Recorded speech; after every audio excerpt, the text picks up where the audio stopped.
here we are again, and I thought I'd do another quick run of fragrances. Now, if you didn't catch my previous video about Clive Christian, about me delving into the house of Clive Christian, because a colleague of mine so kindly donated his collection of Clive Christian, 7 of which he donated to me, and he said, here you go, I want you to smell these and wear them. I want you to give me your thoughts. And that's what I did. And so I did that in a video that I'll sort of link somewhere here. And the one that I liked the most out of all of those was apparently the one that he liked the least. He was very kind enough to actually let me keep his bottle of it, and that one's right here. This is 1872, and that's the one that I got to keep. Now there's probably about 5 mils left in here, plenty for a few of many good wearings, because it's actually quite a strong and quite a long-lasting fragrance. What I've got today, actually, when I gave that back to him, he had brought me a few more Clive Christian fragrances to sample, 4 more to be exact. 3 of them I think are from the Addictive Arts collection, so in the blue bottles, and one of them is a classic Clive Christian fragrance. Now these aren't full bottles because, you know, Clive Christian fragrances are expensive, and the Addictive Arts series or collection is even more expensive, or expensiver. The first one I'm going to test out is called Addictive Arts. Now they've got really long names, and I want to get this right, and it's called A Separate Reality Manic. There's like a tiny little bit left in here, and I'm going to, because I've actually worn these on skin already, and so therefore I'm just going to get reacquainted with them by spraying them on a tester strip. So don't come at me in the comments saying, oh, you're not going to get the right impression by spraying it on a tester strip. Shut up. I've already done it on my skin, and I'm just getting a refresher. All right, so here we go. That should do. Ooh, I can smell the smokiness in here already. Opened up with that minty smoke, mint and smoke. It's like a menthol cigarette. Yes, and I don't think it went too much further than that. It actually did mellow out with a bit of vanilla in here, and amber. So that's what sort of gave it its roundedness, and it's quite unique. So all of these that I've tested in the Clive Christian range, they're all niche. None of them have any kind of designer sensibilities whatsoever, which I absolutely love in this day and age. And most of them are very, very long lasting. They actually do smell like they're expensive fragrances. This does remind me of an Amouage fragrance, as a matter of fact, and I can't remember which one it is. It could be Memoir or something like that, because it does get a little bit pungent with its aromas and the aromatics that are in here. That one, very minty, smoky, and then kind of gets rounded out with some leather and some sweetness from the vanilla, but there's not much sweetness in here at all. It's actually more mint, and there might be a little bit of pepper in here as well to back it up. Yes, very nice, very nice. But this isn't the one that's my favorite in the Addictive Arts line. The one that I've tried that's my favorite in the Addictive Arts line is not here, and I tested it at a department store a few weeks ago, and I forgot what it was called. I think it was called, that's right, it was called Jump Up and Kiss Me Hedonistic. That one, that's a really good one. I think that's my pick out of the Addictive Arts that I've tried so far, still with the mint and smoke. So we'll give that a little bit of time. We'll come back to Manic, okay, A Separate Reality Manic. Very long names for these. Addictive Arts collection from Clive Christian. Now the next one I'm going to try is this one. Again, it's another sample like this. It is called Chasing the Dragon Hypnotic, again from the Addictive Arts series. Let's give that a spray.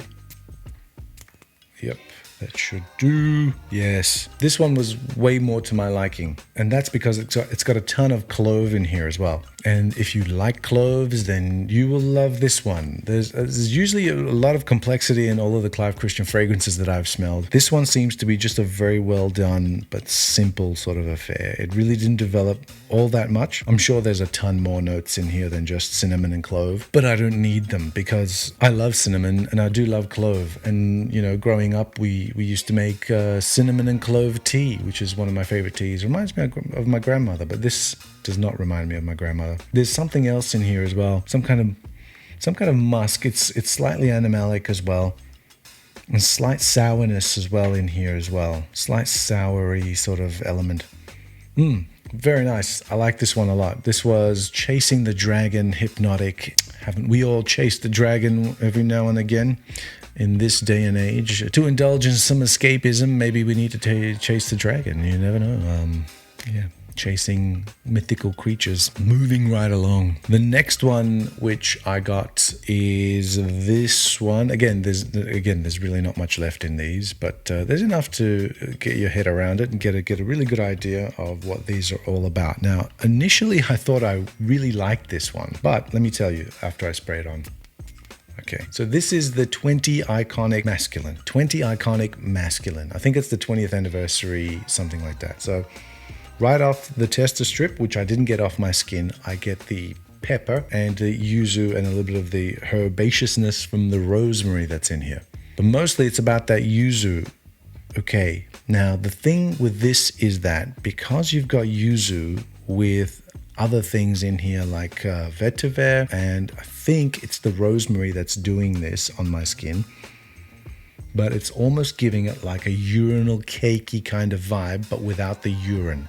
So imagine if Kuros didn't have a piss sort of flavor to it, and it was a fresh urinal cake without the urine. That's probably the best way I could describe this one. It's okay. They're never going to collab with me after that. But honestly, it's a really, if I could probably give it, if I could probably try and do it justice, I would probably say it's a really deep, and it's a deep citrus. It's a deep and dark citrus.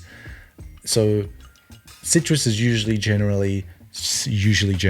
citrus is generally some notes that are used as bright sparks to brighten things up, to lighten things up, and usually used in summer kind of fragrances and things like that, and sport fragrances. This is a dark citrus.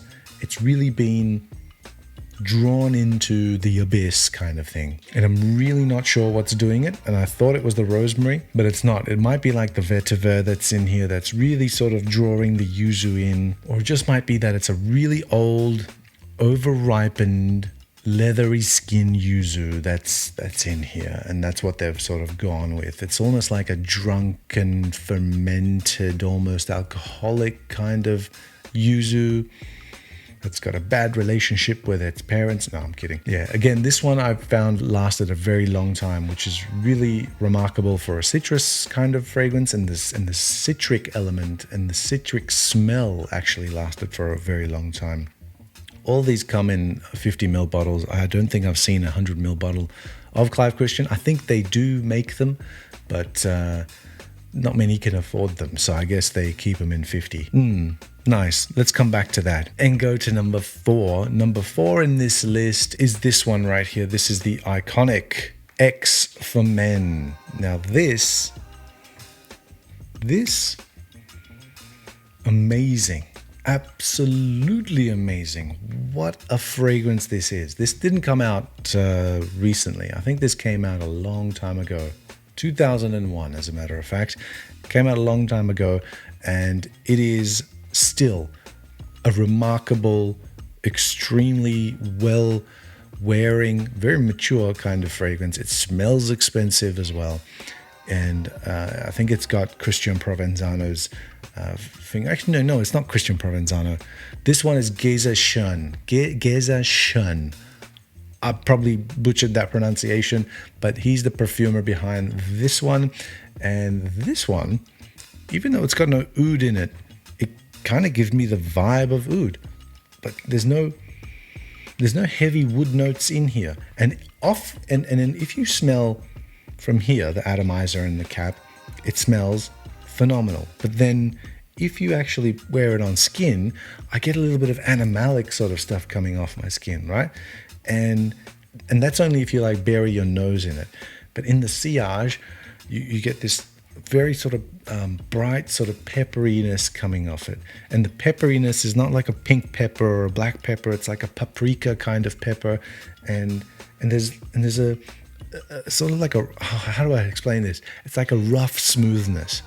It's the smell itself is smooth, but the delivery is kind of rough. And it's a little bit unrefined, and I think it's done that way purposefully. So my colleague who lent me this to again, get my thoughts on, said that this is one of his favorites. And the thing is, he's had it for a while, and I can't kind of tell how much is in here. Maybe well over half is still in here. And he didn't buy this new either. I think he said it was slightly used. He said that it's a special occasion fragrance, and he just doesn't have enough special occasions to actually get enough wear out of it. That's why there's probably still so much of his bottle left in it. I smell it and I wear it, and I think I would wear this fucking every day. This is such a good fragrance. It's really gone. It's gone on my list. That's where it's gone. So I'm going to give it a spray on the tester strip because hell, why the hell not? That should do because it's a big sprayer.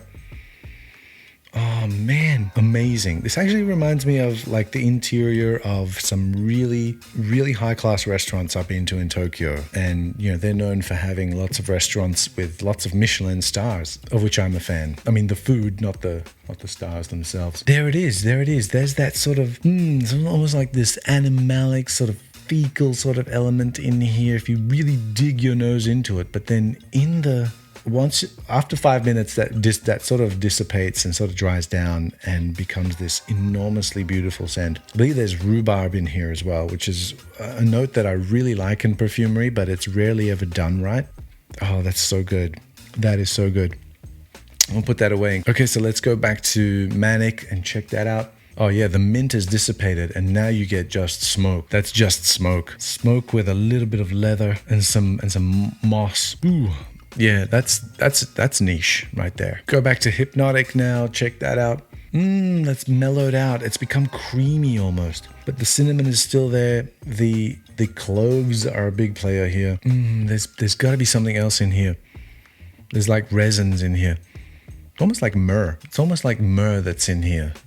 I wonder if there's actually a note listing somewhere else. I'm not quite sure. Oh, that's really good as well. Hypnotic is really good as well. Wow. Okay. Hypnotic, X. And let's go back to Iconic. Nope, not for me. Okay. So out of the 4 that we had, which was a separate reality, Manic, didn't really like. The Chasing the Dragon Hypnotic, beautiful. If I could find a bottle at a decent price, it will be mine. Iconic, the 20 iconic masculine, no thanks. With that drunken yuzu that smells like an unused urinal cake straight out the box. I don't know if they come in boxes, but whatever. And the very last one, which was X for men. The normal X, and I know there's like flankers of X with various elements that have been amped up, and that's not this.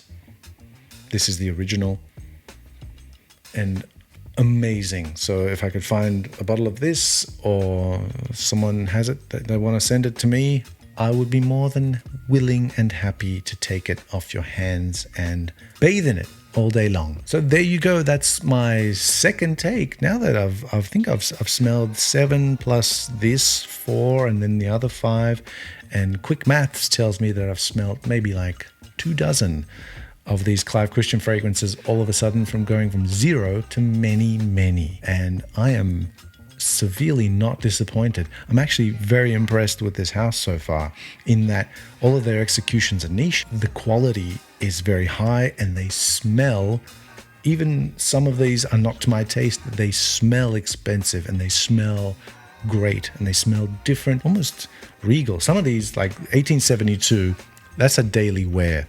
That's a daily wear for a daytime and in sort of spring, especially in spring. But like X, I would do X. I don't do X. Hold on. I don't do that. That kind of thing. That's all behind me. I would do Clive Christian X. Where would I do this? I'd do this on a colder weather day. Colder sort of days in autumn and definitely in winter. My God, this would kill it. Absolutely. And C, let's not forget C, because that's an absolute classic as well, which I really, really enjoyed. But I think X has taken C's spot in the bottles that I want from this house. And the one from the Addictive Arts that I smelled when I was at the department store, and I wore that on skin as well, quite almost like a full wearing on skin, and that was hedonistic, and that is an awesome fragrance. If you are ever near a Clive Christian sort of setup, you might want to check these out. Pretty damn good. Happy to have the opportunity to test them, and hopefully that's given you some information about them. So there you go. Thanks as always for watching.